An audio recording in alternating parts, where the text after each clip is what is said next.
at one point in the game, there were 4 players for Adamson. Okay, so this is what happened. Free throw situation by UP. Okay, box out, double foul on Manzano and the FSA of UP. Ang nangyari, fouled out na si Manzano. And at the same time, Matt Erolon was in the scorer's table. He was going to report to go inside the game. Now, nung na-foul out si Manzano, in-announce na at umupo na si Manzano, yung crew chief natin, he signaled Matthew Erolon in the game already. So that makes 5 players of Adamson on the court. For about 10 seconds or so, according to the video, 5 silang nasa loob. After around 10 seconds, biglang lumabas si Torres ng Adamson to the bench. Hawak na ng referee natin yung bola, ready to inbound. Okay? In Adamson's case naman, ang papalitan kasi talaga ni Erolon, si Torres. Pero since na-foul out si Manzano, lumabas na si Manzano, at tinawag na officially ng referee si Erolon, 5 na silang nasa court. Are you guys following so far? Or may questions ba at this point?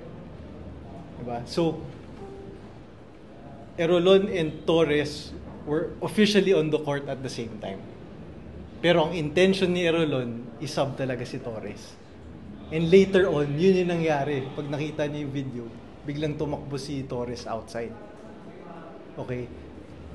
Ang protocol kasi ng referees, once 5 na sila on the court, they all give the go signal na okay na, officially 5 na. Because the game can't go on ng 4 lang eh. Diba? Now, accidentally, let's move on. Accidentally nga na 4 yung players ng Adamson. The rules say that the game goes on until ma-recognize yung pagkakamali. In this case, 4 lang yung players. And we just correct the situation na 5 yung players on the court. Okay?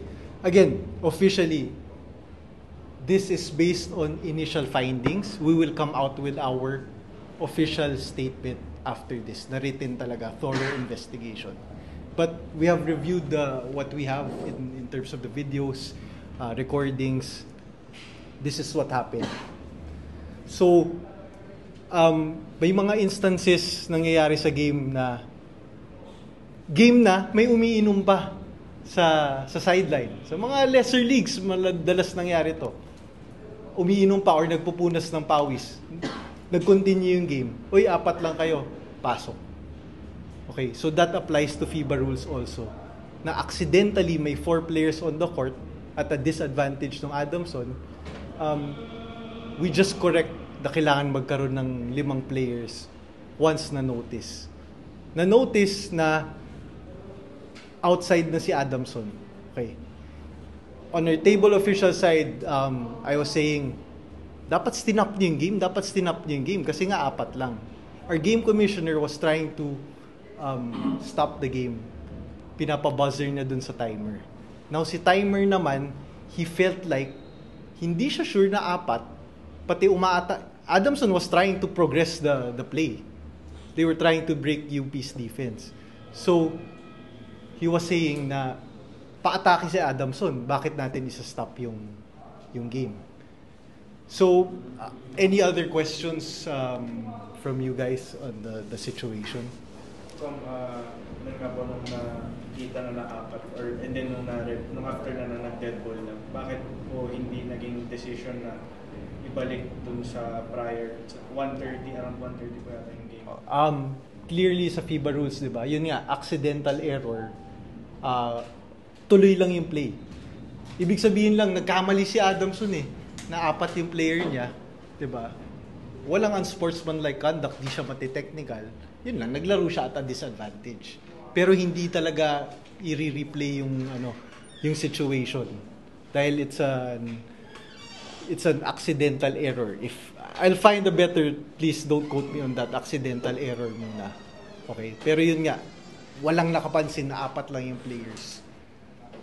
Clearly states sa FIBA rules that once na napansin yung situation na may pagkakamali, you just stop the game, correct the mistake, and then continue on. Yun talaga yung nasa FIBA rules. I wouldn't say that because yun nga, Matthew Erolon was trying to substitute for Torres. Pero bago siya makapasok, bago mabark yung pangalan niya for Torres, na foul out si Manzano. So, yun nga, nung in-announce na 5 fouls si Manzano, umupo na siya. And then our referee called in Matthew Erolon. So that's supposedly for Manzano already. Wala rin naging official barking ng Matthew Erolon for Torres eh. So at that point, it was clear for the 3 officials na 5 na yung players ng Adamson. So siguro after, at some point, sabi ni Matthew, ikaw yung sasaban ko. So tumakbo rin si Torres palabas. Yeah. So I wouldn't say na nagkamali si Adamson, accidentally yun yung nangyari upon review of the video. So upon review, did they parang ensure na 5 po yung nasa loob ng court? Yeah. Oh, yeah. So officially, it was recognized nung na-outside si Adamson dahil nga magka-hesitation na mag-buzzer. So officially doon na-recognize na 4 lang si Adamson. So we just add the other player and play continues. Now follow up. So what caused the turnover? What was that? Na-trap lang eh. Tapos they tried to advance. The Adamson players who were on the court, kala rin nila 5 sila. Kasi inatake nila. Tinawid pa nila. Pinasa dun sa wing. Nalaman ng UP na 4 nga lang. Dinoble team nila na outside yung I forget who the player was. So yeah. How did we address po yung game officials after the game? Nakausap niyo po ba sila Coach Nash? Hindi pa. Hindi ko pa nakakausap sila Coach Nash. But with the game officials, straight to the investigation with the help of our deputy and ED Rebo. Sobrang unique nung situation eh. Sobra talaga. Pero yun, they said what happened. We did not want to take it as it is. So we found more evidence, yung video. So dun pati yung mga audio ng mga barking. So dun namin nakita talaga lahat ng nangyari. When can we expect yung official communication nito para sa media and kay Coach Nash and Coach Golden? Hopefully by tomorrow. We'll try our best kasi there's still a game right now so hindi pa namin makuha yung mga video talaga dahil ginagamit pa yung system. Pero yung initial video sa mga cellphone na dun din galing, this is what happened talaga. So Coach, beyond calling it an accidental error on Adamson's side, would it say na parang miscommunication lang from the Adamson camp or accidental error po talaga yung gagamitin po nating term for the meantime po? I don't think they ever expected na mafa-foul out si Manzano. Nangyari na foul out, nandun na si Erolon. Yun yung ni-recognize ni official. Tapos umupo si Manzano. Tapos yun nga, after 10 to 15 seconds, sinabi ni Erolon na ikaw yung sasaban ko. Umupo. I think at that point, the coaches of Adamson were trying to select also on the bench yung papalit kay Manzano. So yeah, but we would like to just recognize officially yun yung nangyari. On the side of the player, alam ko kung ano yung nangyari, yun nga, nagka-confusion. Pero officially, na-recognize Erolon in for Manzano dahil na-foul out siya. Yeah. Now about this, will this be parang magiging isa na rin sa point of emphasis moving forward to avoid such incidents ulit na mangyayari na ganun? Paano kaya? Like ensuring na 5 players parang yeah. Ano pa rin yun? We told the officials na at the end of the day, you recognize 5 players. Yeah. Tapos yun nga, sa video, biglang tumakbo si Torres palabas. Parang dapat nakita pa rin kahit papano na 5 yung players.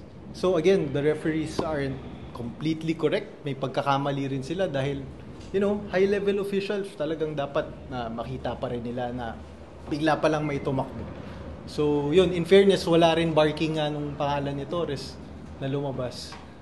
But yeah, that doesn't save the officials from being completely correct in this situation. But procedurally, upon our review, I think tama naman yung nangyari. Sobrang unusual lang talaga.